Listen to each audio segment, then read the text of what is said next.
नमस्कार छात्रों, बीए प्रथम सेमेस्टर की इस कक्षा में आप सभी का स्वागत है।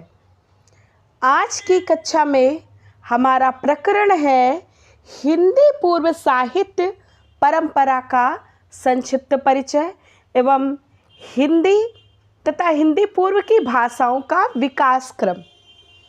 जैसा कि हम सभी जानते हैं कि किसी भी सभ्यता व संस्कृति के लिए अभिव्यक्ति का एक सशक्त माध्यम है उसकी भाषा।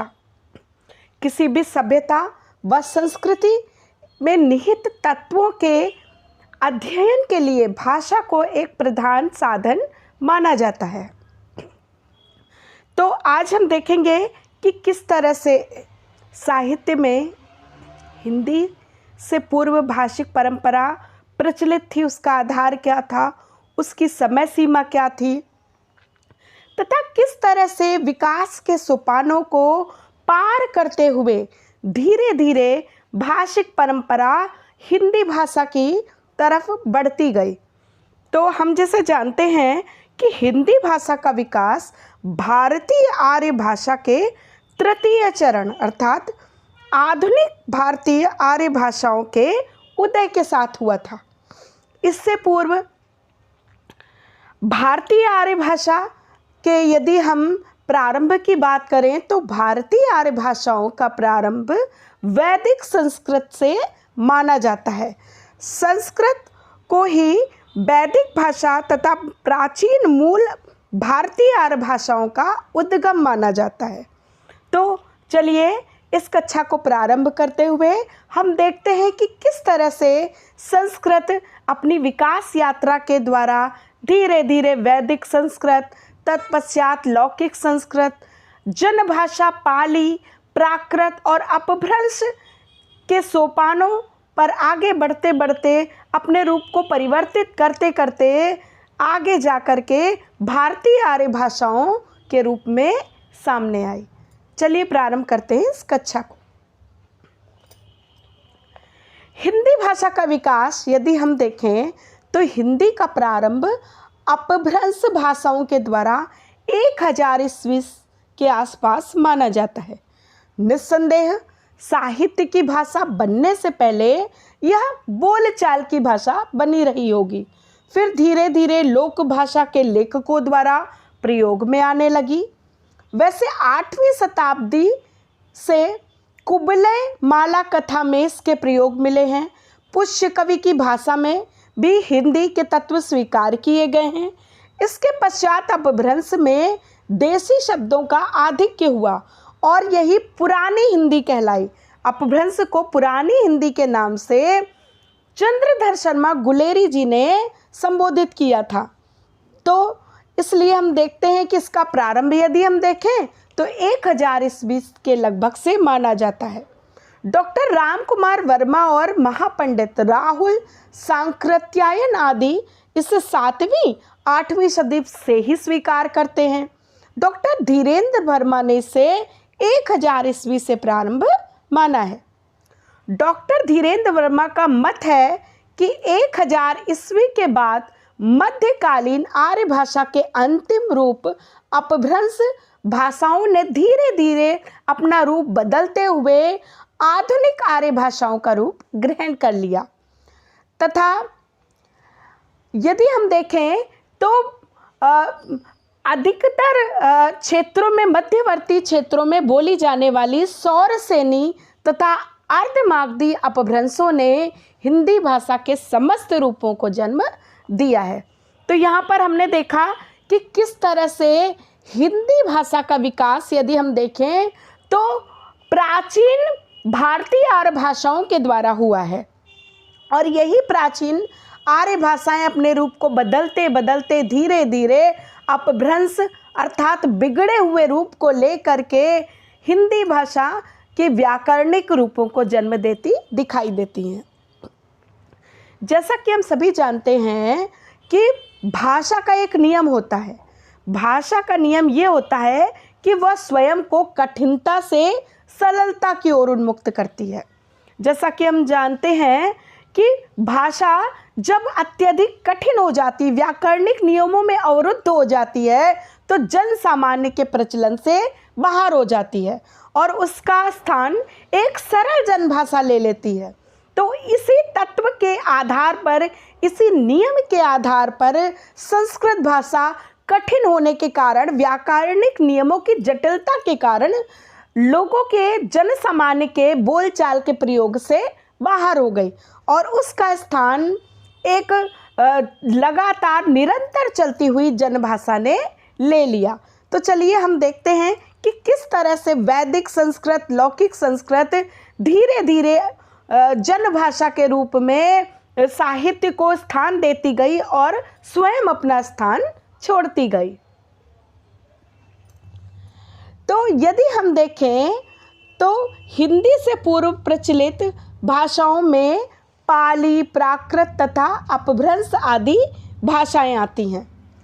और ये भाषाएं कैसे आती हैं कि भाषाओं का यदि हम विकास देखें तो सबसे पहले वैदिक संस्कृत, जिसका काल वेदों के काल को माना जाता है, जिसको प्राचीन आर्य भाषा के वर्ग में सम्मिलित किया जाता है।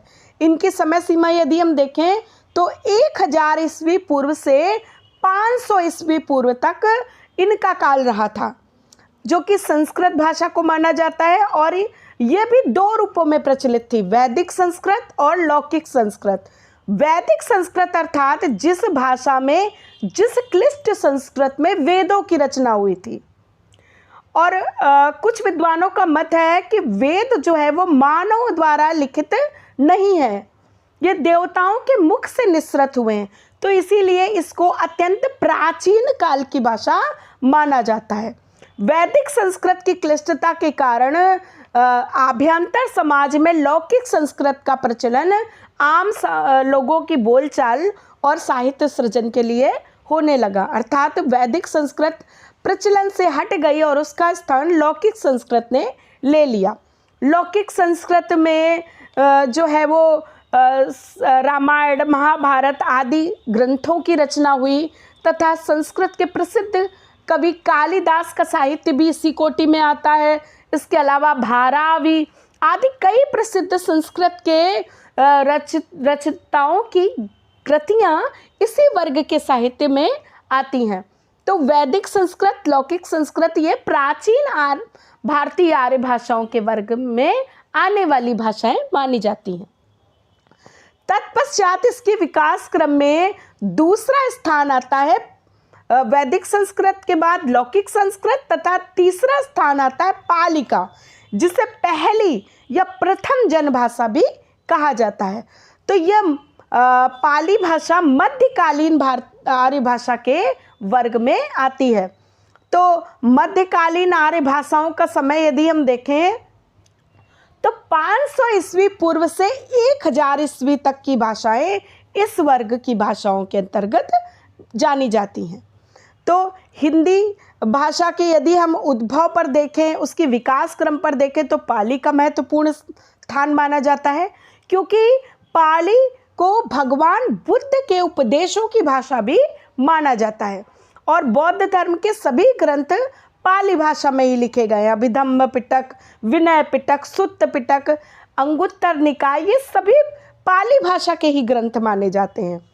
तो भगवान बुद्ध की भाषा होने के साथ इसे पहली जनभाषा होने का भी गौरव प्राप्त है। पाली भाषा जो है वो संस्कृत की क्लिष्टता से कुछ अर्थों में सहज थी और ये ग्रामीण समाज की भाषा थी, जो धीरे धीरे साहित्य में प्रचलन के कारण हमारी मध्यकालीन आर्य भाषा के रूप में जानी जाने लगी। तो इसका समय यदि हम देखें तो 1000 ईस्वी से लेके पहली ईस्वी तक को पाली भाषा का काल माना जाता है। इसके पश्चात आती है प्राकृत। प्राकृत को द्वितीय जनभाषा भी कहा जाता है और भगवान महावीर स्वामी ने अपने उपदेश इसी भाषा में दिए।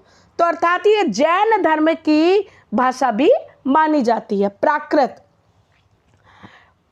प्राकृत भाषा का समय सीमा यदि हम देखें तो पहली ईस्वी से लेके 500 ईस्वी तक, ईस्वी पूर्व नहीं, पहली ईस्वी से 500 ईस्वी तक। तो मध्यकालीन आर्य भाषाओं में प्राकृत का भी महत्वपूर्ण स्थान है, क्योंकि इसी से आभ्यंतर अपभ्रंश भाषा जन्म लेती है, जो कि हिंदी का मूल मानी जाती है, कि हिंदी का विकास हम अपभ्रंश से ही मानते हैं। तो इसलिए पाली का भी महत्वपूर्ण स्थान है मध्यकालीन भारतीय आर्य भाषाओं के वर्ग में। और भगवान जैन ने अपने उपदेश दिए थे, तो उनके धर्म को प्रचारित प्रसारित करने वाले कई धर्म ग्रंथ इसी भाषा में लिखे गए। अब इसके पश्चात आती है अपभ्रंश। अपभ्रंश का काल यदि हम देखें तो 500 ईस्वी से लेके 1000 ईस्वी तक ये काल माना जाता है अपभ्रंश का। अपभ्रंश का अर्थ होता है अपभ्रष्ट या बिगड़ा हुआ। तो इस तरह से हम देखें कि प्राकृत से बदले हुए रूप वाली भाषा अपभ्रंश कहलाई, और अपभ्रंश के द्वारा ही आगे चल कर के हिंदी भाषा जन्म लेती दिखाई देती है। तो ये हिंदी की विकास क्रम को हमने देखा, विकास परंपरा को देखा कि किस तरह से वैदिक संस्कृत से लौकिक संस्कृत, फिर पाली, फिर प्राकृत, फिर अपभ्रंश, और उसके पश्चात हिंदी प्रचलन में आती है। तो इस तरह से हम देखते हैं कि हिंदी भाषा के उद्भव पर विचार करते समय हमारे सामने हिंदी भाषा की उत्पत्ति का प्रश्न 10वीं शताब्दी के आसपास की प्राकृत तथा अपभ्रंश भाषा की रचनाओं की ओर जाता है।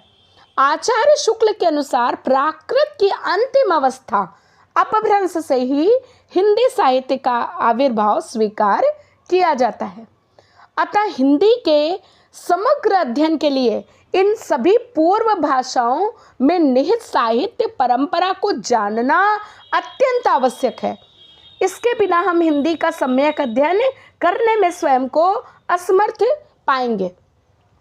भारतीय आर्य भाषाओं के मध्य युग में अनेक प्रादेशिक भाषाएं प्रचलित हो चुकी थी। इनका सामान्य नाम प्राकृत या प्राकृति था। इन भाषाओं में रचे गए ग्रंथों के समुच्चय रूप को प्राकृत साहित्य ही कहा जाने लगा। भाषा वैज्ञानिकों द्वारा भारतीय आर्य भाषा को 3 वर्गों या 3 स्तरों में विभाजित किया गया है, जो कि मैंने अभी आपको बताया था कि प्राचीन आर्य भाषा, जिसका समय 1000 ईस्वी पूर्व से 500 ईस्वी पूर्व अर्थात ईसा के जन्म से 500 वर्ष पूर्व माना जाता है, जिसके अंतर्गत संस्कृत आती है, जो कि वैदिक और लौकिक 2 वर्गों में विभक्त थी। दूसरा भाग है मध्यकालीन आर्य भाषा का, जिसकी समय सीमा 500 ईस्वी पूर्व से 1000 ईस्वी तक मानी जाती है, जिसके अंतर्गत हमारी प्राकृत और अपभ्रंश तथा पाली आदि भाषाएं आती हैं। तो इनका समय 500 ईस्वी पूर्व से 1000 ईस्वी तक माना जाता है, जिसमें कि पाली का समय 500 ईस्वी पूर्व से 1 ईस्वी तक, प्राकृत का समय 1 ईस्वी से 500 ईस्वी तक, और अपभ्रंश का समय 500 ईस्वी से 1000 ईस्वी तक निर्धारित किया गया है। इसके बाद तीसरा वर्ग आता है अर्वाचीन या आधुनिक आर्य भाषाओं का, जो कि इस समय हम हिंदी भाषा के रूप में, हिंदी समूह की भाषाओं के रूप में जानते हैं। तो हिंदी व हिंदीतर अर्थात क्षेत्रीय भाषाएं 1000 ईस्वी से वर्तमान समय तक मानी जाती। इनका काल 1000 ईस्वी से अर्थात अपभ्रंश के तुरंत बाद से लेके अभी वर्तमान समय तक माना जाता है। तो इस तरह से हम देखते हैं कि मध्ययुगीन आर्य भाषा के अंतर्गत ही पाली, प्राकृत, अपभ्रंश आते हैं, जो कि कालांतर में हिंदी की विकास परंपरा को आगे ले जाने का कार्य करती हैं।